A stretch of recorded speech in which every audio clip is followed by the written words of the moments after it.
الناس، الله عز وجل يغفر الذي يتسامح مع الناس. أشهد أن لا إله إلا الله.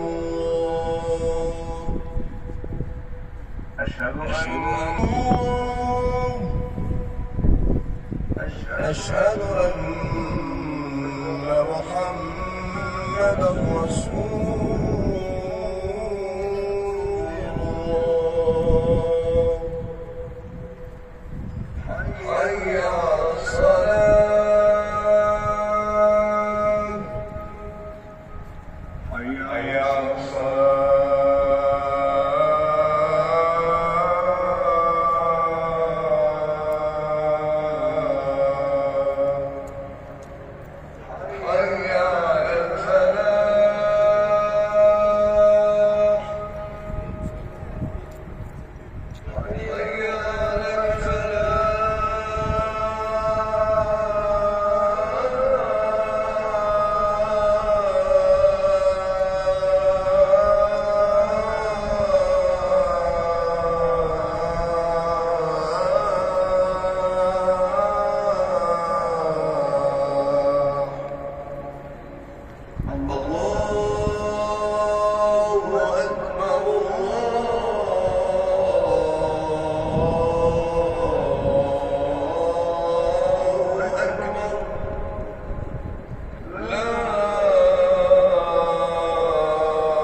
وهي أن هذه الأخوة بين المؤمنين تتعرض دائما إذا شويش تتعرض الشيطان وشياطين الجن. ولهذا مهم جدا، لأننا نحن أمة النبي صلى الله عليه وسلم، وقد وصف المولى عز وجل أمة النبي هكذا. ما يسمى الآن بالتواصل الاجتماعي،